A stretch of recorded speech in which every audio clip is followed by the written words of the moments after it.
In spring 2020, the Environmental Photography Collective was born out of a desire to create a more inclusive space in the historically androcentric fields of landscape and environmental photography. As artists with a long history as educators, our members have diverse yet overlapping interests that include environmental science, land use, biology, geology, cultural studies, and social justice. The breadth of our interests helps to build connective tissue between our members, cultural producers, community leaders, and scientific researchers, creating new production methods and ways to disseminate our work. Our expeditionary practices in the U.S. and abroad reflect complex and important issues of climate change, habitat and species loss, socio, political, and geographic boundaries, and alarming shifts to the Earth's major systems. Rather than present our accomplishments individually, we have chosen to gather and unify our professional credentials holistically. Our creative research practices, teaching, curation, writing, and social justice works have been honored by many prestigious awards, fellowships, and recognitions. Our prints, books, videos, and writings are part of important private and public collections. As our title, Resonant Ecologies, suggests, we are interested in ways to expand our networks and build bonds with the local communities. To this end, our members have participated in artist residencies around the world in which we have done fieldwork, collaborated with scientists, mined archives, and created new partnerships in the art world and beyond. Our works have been exhibited internationally in solo and group exhibitions and published in commercial, independent, and university press publications, as well as in small-run artist books. The ecosystem of the Environmental Photographers Collective is both a model and a metaphor that highlights our interconnections. To nurture one another is to thrive. By elevating our responsibilities and stewardship to each other, we forge our mutually shared concerns for the Earth and the ways in which we communicate these ideas through visual culture. The format of our presentation will be a round-robin interview. I'd like to begin the conversation by asking Martina Schienel to share some thoughts on what climate change looks like. Thanks, Margaret. The collective raises questions around how climate change impacts both people and ecosystems as naturally occurring forces become systemically altered in a rapidly warming climate. Data visualization models make visible areas of concern in the U.S., locations that have already reached a 2 degrees Celsius rise. Scientists have sounded the alarm for decades that rising temperatures will lead to catastrophic effects globally. Do you remember when localized storms, fires, and floods started to feel more apocalyptic? When forces of nature no longer feel natural? Utilizing photographic powers of observation as profound sources of knowledge, the collective's amassed body of creative work is testament to a lifetime of paying close attention to the subtleties of cyclical nature around us. Fire plays a critical role in the natural cycle of renewal, and decades of fire suppression and human encroachment have negatively impacted forest ecosystems. Witness the 2020 wildfires, driven by megadroughts in the West, record-breaking sustained high temperatures, high winds, and plenty of fuel. They are now bigger, stronger, faster, and have an extended fire season. After watching the Bighorn Fire burn for 7 weeks in the Santa Catalina Mountains in Tucson, I crossed the state line in Oregon just as the wildfires were breaking out. The Central High Desert had the worst air quality in the world during my time there, in part due to the accumulation of smoke from hundreds of fires that were also burning across California. Visibility dropped from 10 miles to hundreds of yards. The reduction in CO2 levels tracked in the early stages of the pandemic were completely wiped out by the massive wildfires that burned across the West. Over the past decade, my work has been grounded in the landscape, including volcanic sites in the Japanese archipelago. A shift in focus came during a year-long research sabbatical based in Fujisawa that allowed time and space for extended observation. Exploring an infrastructure built to withstand repeated earthquakes and typhoons, this view, through a broken panel made from the landing of my apartment, in the aftermath of the storm. Here we see landscape as an accumulation of systems, carefully engineered to restrain, redirect, and ultimately control. I witnessed the accelerating pace and power of these storms while locked down in this same neighborhood during Super Typhoon Hagibis in October of 19. The region was impacted by high winds and up to 36 inches of rain as the storm stalled and slowed over land, an effect exacerbated by a warming climate, creating a multi-billion-dollar disaster. Collective members have many overlapping research interests. Here, Marian Bellinger's Rift Fault features a twin narrative that draws our attention to tectonic processes and long time scales, exploring both the seen and unseen. On the left, fault, the San Andreas Fault in California, and on the right, rift, where the North American and Eurasian plates meet in Iceland. Marian writes, "These dichotomies create a visual tension that questions the uneasy relationship between geologic force and the limits of human intervention." Her image pairings are both subtle and intriguing, reinforcing their conceptual underpinnings.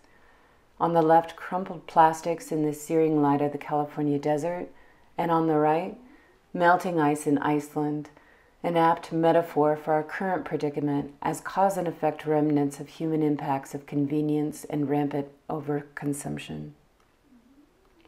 The landscape in Japan is carefully and obviously shaped at all scales, an interest that Dana Fritz and I share. She writes, "This practice of designing, domesticating, and improving upon nature reveals simultaneously our distance from and longing for the natural, depending on the cultural lens from which it is viewed. Moving from an early focus within Japanese gardens on the left, literally bending nature to our will, to the miniaturized scale of bonsai, in an inventive reconfiguring of nature in the series Views Removed on the right. To her current project, Field Guide to a Hybrid Landscape, I'd like to invite Dana to speak more directly about how the radical reshaping of the land leads to a river of consequences. Thanks, Martina. Many of our projects reveal the consequences of ideas that become actions. Writers from Rachel Carson to Elizabeth Colbert have pointed out the folly of our attempts to control nature. This providential ideology, separating humans from nature, literally shaped our nation as it became federal policy. In Field Guide to a Hybrid Landscape, I make visible the human and non-human forces that shape Nebraska National Forest at Halsey, the largest hand-planted forest in the Western Hemisphere. Planting trees here was an ambitious plan to make the grasslands more productive and to change the semi-arid local climate. The seemingly unlimited source of water in the Ogallala Aquifer made it possible to plant a forest on the dry prairie Willa Cather called the Sea of Grass. The U.S. Department of Agriculture took an industrial farming approach, planting trees in dense rows. This created a fire hazard made worse by the prohibition of traditional maintenance burning that protects against catastrophic megafires Martina mentioned. The first federal nursery was established to grow trees for this effort. It produces millions of seedlings annually, but none for the adjacent forest.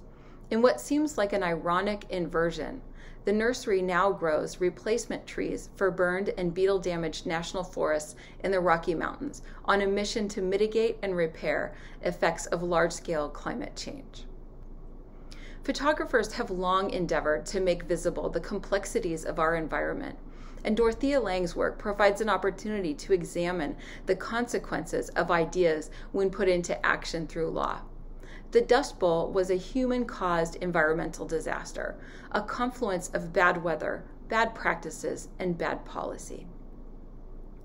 Despite the resulting emergence of watershed-scale federal planning, most industrial farms today still use chemical fertilizers that flow downstream through the Mississippi River Basin into the Gulf of Mexico, and they lose twice as much topsoil to erosion per year as farmers did in the Dust Bowl.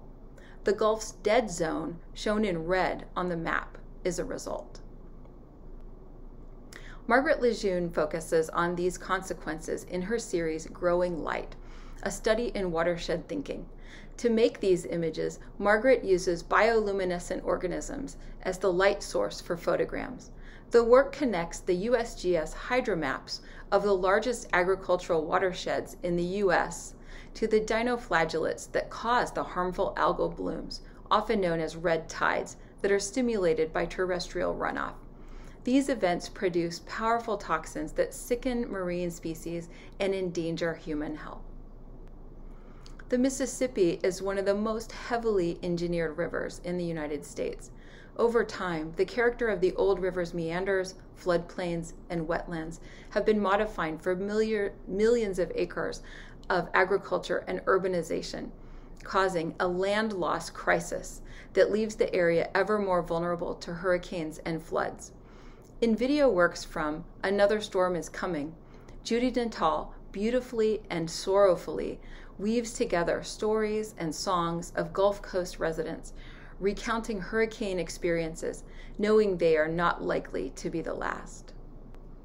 Judy writes, quote, "The Gulf Coast between New Orleans and Houston literally seems to float as a kind of terra infirma that is liquid and fluidly unstable, a watery mirage drawn by human intervention and land use that persists long after the storm," unquote.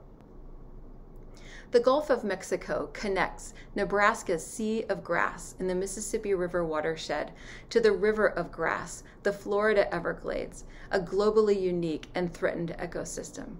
Before the drainage projects to create drier land for agriculture and urban expansion, fresh water flowed seasonally in a wide, shallow river through miles of wetlands. The interruption of natural sources of fresh water nearly killed the Everglades and Florida Bay. Marion Bellinger's complex exploration of this site includes healthy mangroves that provide habitat for fish and birds, as well as protection from hurricanes. But she also includes destroyed swampland that reminds us of the consequences of our actions. Terry Tempest Williams wrote, quote, "The choices and decisions we make in terms of how we use the land ultimately affect our very DNA. Environmental issues are life issues," unquote. In this way, we are all downstream. Watershed scale thinking supersedes arbitrary political borders that divide people and ecosystems, fragmenting place. I'd like to ask Terry Warpinski to share some ideas about understanding place through fieldwork. Thank you, Dana. Among the many dimensions our collective's individual research and creative practices share is a reliance on fieldwork, where the theoretical or hypothetical meets the imaginary powers of the artist, provoked through the ground truthing of direct observation. In 2000-2001, I was working on a project in Israel looking at the spiritual geography shared by Judaism, Christianity, and Islam. Coinciding with the outbreak of a second intifada, I was hindered by the tightly constrained access and the intense unrest of that time. My work reflected the current moment more than it adhered to the thesis of my proposal. Instead, it became unsettled land, probing the shifting occupation and struggle between Israel and the Palestinians, with photographs that reveal something of the nature of contested territory. Gretel Ehrlich writes, quote, "I like to think of landscape not as a fixed place, but as a path that is unwinding before my eyes, under my feet," end quote. In that time of upheaval, I profoundly witnessed that indeed the landscape, the ground on which we stand, is the accumulation of nature, culture, history, and ideology. The course of my work had to follow the course of my direct observation, rather than cling to the tenets of my proposed project. The next 2 decades, I returned numerous times and for extended periods to these and other contested borderlands to witness the ongoing dialectic between place and change, each time growing my bonds to and a knowledge of the people and the place. The collective shares this pattern of connection and deepening intimacy with our subjects. Place is often only the starting point, the beginning of the journey. Over time, Fully immersed in our subject, our once strongly held notions, our preconceptions are disassembled and reconstituted, leading to creative insights otherwise impossible to imagine. In Evidence of the Dart, Margaret Lejeune's gathering of both plant matter and refuse from along the Dart River invites our reconsideration of the role of collecting specimens in the creation of knowledge and the indexicality of the photographic object. In this past year of isolating at home, I found my perspective shifting towards considering my own home ground as the locus of my practice, a radical departure from the majority of my work over the past 30-plus years. As with Dana's work in the Nebraska National Forest, others in the collective have also found rich conceptual material and engaged in extensive fieldwork in locations they now or once called home. Such is the case in Marian Bellinger's River. Here, Marian reminisces on her childhood experiences of the Naugatuck River, recounts its near death, and gently emanates hopefulness for the rebirth of this Connecticut waterway. This project, like so many in the collective, goes far beyond a vignette. It is a multi-layered view, extending the sense of presence beyond the individual frame. With the pandemic came an abrupt halt to my ongoing project work and almost all scheduled exhibitions. As with so many of us, in the quiet isolation of my home, I reflected on many things I previously took for granted, including the more personal aspects of climate change, such as the carbon footprint I've generated from traveling. Land Trust is a work in progress begun in 2020. On the surface, it speaks to regenerative land practices. Since European settlement occurred in this region, Door County has suffered from the abuse of overuse. It was at risk of being loved to death. First, a highly sought-after locale for commercial fishing, shipbuilding, and farming. Then in the last century, it's risked being fully capitalized by tourism. Established in 1986, the Door County Land Trust preserves lands that contribute significantly to the ecological integrity of the area. Thus far, they have worked to protect more than 8,500 acres of fields, forests, farmlands, orchards, wetlands, and shoreline. My attachments to this particular place run deep. It is where my life began. Below the surface, the work examines the palimpsest of land use. As work on land trust continues, it will integrate historic material, photographs, text, and maps from local archives, along with my photographs and drawings, much like occurs in my series Field Studies. This inclination to draw from, and in many cases directly include historic material in our work, is also common ground shared by the collective. It can reveal that which is hidden from our contemporary vantage point. It might evidence change. It can provoke, and it can inspire. Marian Bellinger has found much inspiration in the archive. I'd like to ask Marian to join us to share some of her experiences with you. Thank you, Terry. I've been working on a permanent installation at the Connecticut Agricultural Experimental Station, along with my collaborator, Martha Lewis.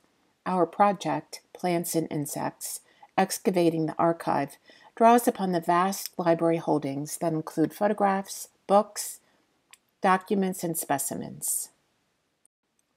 Concurrently, I had been photographing at climate research facilities such as the Harvard Forest, NOAA, and others. When everything shut down last March, I began to combine the recontextualized archive photographs with those I had made in the forest and at the research sites. I loved the visuality of the pairings, my explorations within the archive, and the fact that I was able to find a new and exciting way to make land-based pictures from my home. The oddness of the image pairs seems to parallel the strangeness of the current moment. The global pandemic and our current climate crisis places us in an urgent and historic place. Art can speak to this. My process of mining the archive motivated me to explore how others in the collective use historical documents in their practice. I chose to reference some of the smaller series, those that are nestled within a larger whole. I was drawn to how the quiet whisper of time insisted that it be heard. Dana Fritz has made a small edition handmade artist book titled Pocket Field Guide to a Hybrid Landscape, measuring at only 4 by 5 inches when closed. She used a topographical map of the Nebraska National Forest for the inside cover pages, which metaphorically encloses the book within the forest. In this little book, I was interested in the layering of images and of time. Archive photographs printed on semi-translucent pages are overlaid upon one side of the double-page spreads. Here we see workers plowing the grasslands in preparation to plant trees. When the historic photograph is opened, 2 images of the invasive and destructive eastern red cedar fill the space. I appreciate how the physical gesture of opening the page gives the viewer a sense of time and of consequence.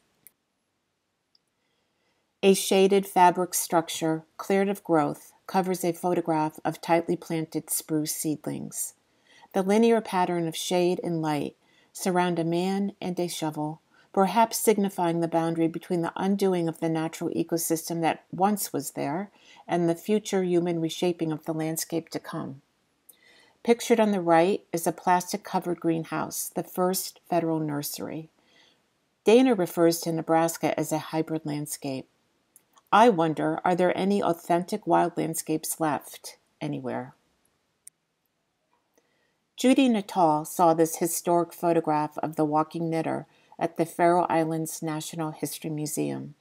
Made by a Danish photographer in the early 1900s, we see her as she walks, knits, and balances milk bins. Her gaze meets ours. She is efficient, strong, and creative. Judy later made this beautiful portrait of a modern-day walking knitter, where she leads walking and knitting tours through the lava fields, glaciers, and highlands of Iceland. Inspired by a Faroese woman who knitted traditional Faroese proverbs, Judy's weather proverb panels are drawn from local landscape and knowledge from the 3 islands where she's been working, the Faroes, Hawaii, and Iceland.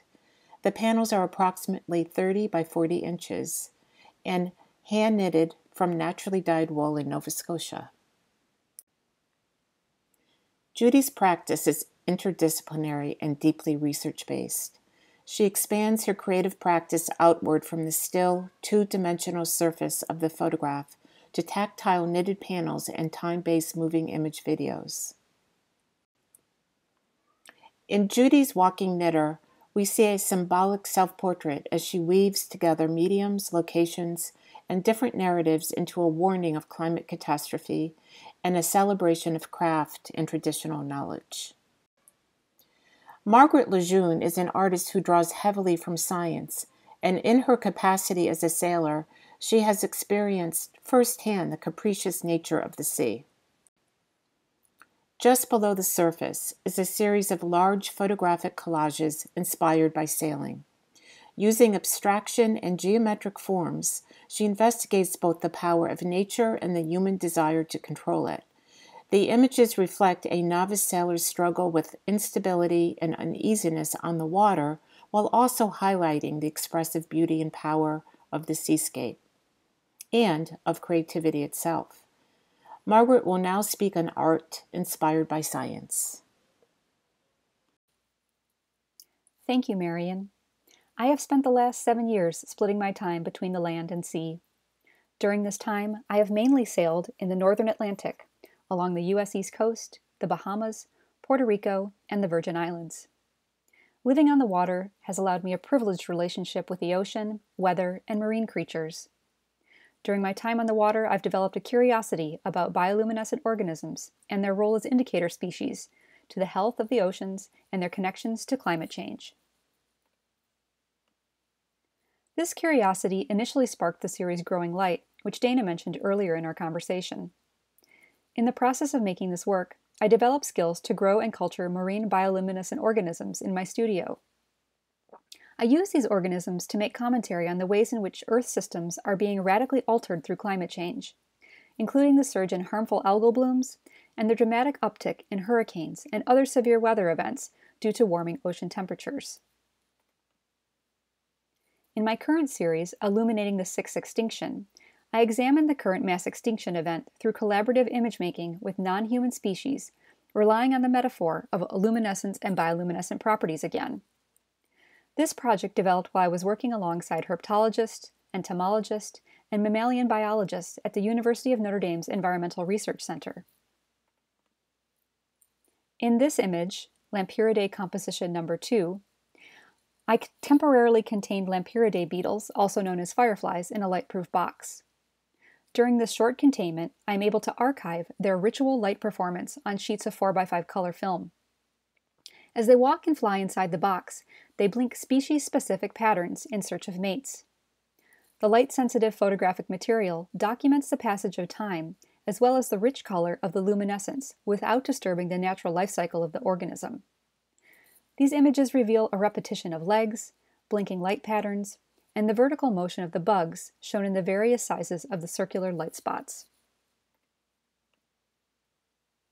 Firefly sightings have dropped precipitously over the last decade, both in terms of location and individual numbers.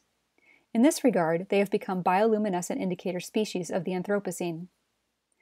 The noticeable absence of these glowing beacons from roadside hedgerows and prairie fields is a stark reminder of the unseen number of species lost due to pesticide use, habitat loss, light pollution, urbanization, industrialization, and agricultural intensification. Several members of the collective also engage with the scientific community as part of their creative process. Our curiosity and research have opened opportunities for us to work at field stations, research forests, and laboratories across the country and around the globe. For example, Judy Nuttall's project Future Perfect includes works from her time as an artist in residence at Biosphere 2. These works ask us to examine our hopes and expectations for an unknowable future. Dana Fritz's residency at the Cedar Point Biological Station allowed her time to more deeply research the Nebraska sandhills through the library collection and herbarium. Miriam Bellinger's current collaborative project with Martha Lewis uses images from the archives to activate the space at the Connecticut Agricultural Experimental Station in New Haven. And Terry Warpinski's Empty Nests, created in collaboration with the University of Wisconsin's Natural History Museum, reframes the idea of the Cabinet of Curiosity through an installation and accompanying diagram, allowing space for the overlapping conversations between the scientific, social, and personal. In this tableau of photographic, drawn, and collected objects, the viewer is asked to unravel the complex narrative that explores both the human condition and our planetary reality. As demonstrated by these examples, artists and their work have the ability to move fluidly, to cross boundaries and enliven conversations in a wider range of public and private spheres. The collective has created several public engagement projects that promote the understanding of science, democratization of knowledge, and promote curiosity about the ways in which the local can affect the global in terms of climate change issues. Community engagement is a key part of our individual and collective creative practices. Our diverse projects on sustainability, futurism, water pollution, ocean plastics, and more have engaged wide audiences, including K-12 children, university students, scientific communities, waterkeepers, and artist colonies. Each endeavor helps to build and strengthen our network of local and global activists. In Judy Nuttall's video, Breathed on the Waters, we are confronted with a myriad of song and chants, across faith, socioeconomic lines, and racial identities. These pleas for safety and compassion from the next storm call attention to faith and prayer as ways of knowing and understanding the climate crisis. Though often discounted as gendered and feminine, emotional responses are important ways of knowing and reacting to the world. This work affords me the perfect space in which to ask Judy to discuss the personal and emotional dimensions of climate chaos. Thank you, Margaret. Thinking and feeling are often cast as polar opposites, though for me they are simply different ways of knowing. Emotions are intellects equal. Though my art has always posed far more questions than answers, for the past 3 years I have been working on a hybrid work called The Weather Diaries, weaving together 3 volcanic island sites of Iceland, the Faroe Islands, and Hawaii, through interviews, research, photography, music, craft, and video. It is the most challenging project I've ever done. It is also the most personal and emotional. It demands of me a willingness to be vulnerable, transparent, and profoundly honest with myself. The work also demands that I step away from long-established formal habits that created distance between me, the subject, and the viewer, instilling a curtain of photographic neutrality. It took me a year to reinvent new pictorial strategies that would instead foster a sense of intimacy, blurring boundaries between portrait, landscape, and still life, welcoming everyone as participants rather than observers. This shift dictated that I shed my artistic ego, relinquish a certain amount of control and identifiable style, so important to art as commodity, and step out of my own way and let the photographic subjects speak for themselves, rather than amplify my own voice. There is an emotional nakedness, a directness in the images. My goal is to seek out, honor, and elevate people who have acute, sustainable relationships with the natural world, and I am molecularly altered by these experiences. Didacticism, once meant to teach, has become a dirty word. After years of fearing this label, I now embrace it, driven by the urgency, obligation, and sense of responsibility to contemplate the moral and ethical issues of the climate crisis in my work. I've discovered there is even a new word for this, ecological didacticism. I can no longer be neutral. We are killing the earth and all of its living systems. We are killing ourselves. We have and continue to shun our responsibilities of stewardship with little care or concern for the future. Visual symbols of human folly are everywhere. Without fresh water, clean air, and agricultural equity, social injustices prevail and humans die. Emotions unfettered and raw make people uncomfortable, but isn't that what we should be feeling right now? Grief often takes the form of a lament, a passionate expression of sorrow, something that is regretted, or about someone or something that has been lost. Laments are often musical in nature, reaching the deepest part of our emotional responses. Laments are usually accompanied by wailing, moaning, singing, or crying. In Margaret Lejeune's work, Shifting Halo, she sees how climate change and logging are impacting the forest, disrupting the habitat of the resident boreal chickadee, an indicator species. Bird call sound waves punctuate her photographs, reminding us of their disappearing presence, their song hanging in the air as auditory ghosts. The word sustainable has many meanings. Here, however, I use the word sustainable to think about how we can sustain our emotional and personal involvement around climate issues, despite our discomfort or grief, or perhaps even fueled by this. The philosopher Michel Foucault states, "I dream of a new age of curiosity. We have the technical means for it, the desire, the things to be known are infinite. People exist to do this. Why do we suffer?" Curiosity evoked for Foucault a diminishment of traditional hierarchies, as well as care and concern for what exists and what could exist, a readiness to find strange and singular in what surrounds us. Our experiences of the world come through all of our senses, not just vision. If the pandemic has taught us anything, it is how the simple act of touch connects us in inexplicable ways and shatters our human exceptionalism. Emotions engage all 5 senses, and sometimes even a 6th sense, and are transformative.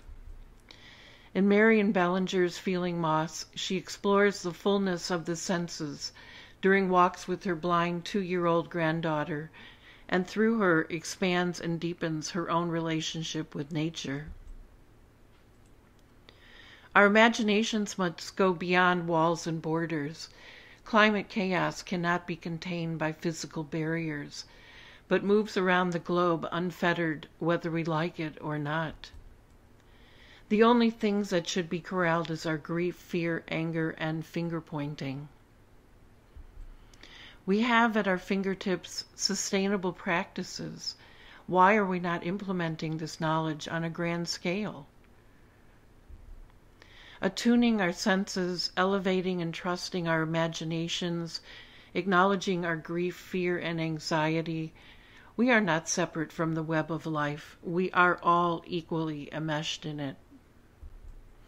This interconnectedness is our collective power and gives me courage to call for and work toward radical social change. Our collective, rather than emphasizing any one work or artist, provides opportunity to open up our perspectives, to consider other points of view and diverse knowledge forms between our individual approaches. While we often photograph the land, these works move beyond the modernist notion of landscape photography and aesthetics to consider the ecology of place and our interconnectedness, both to the life systems of the planet, to ourselves, and to our communities. Like seeds in a pod that get scattered by the winds and the birds across ocean and sky, our collective disseminates ideas, art, and engagement.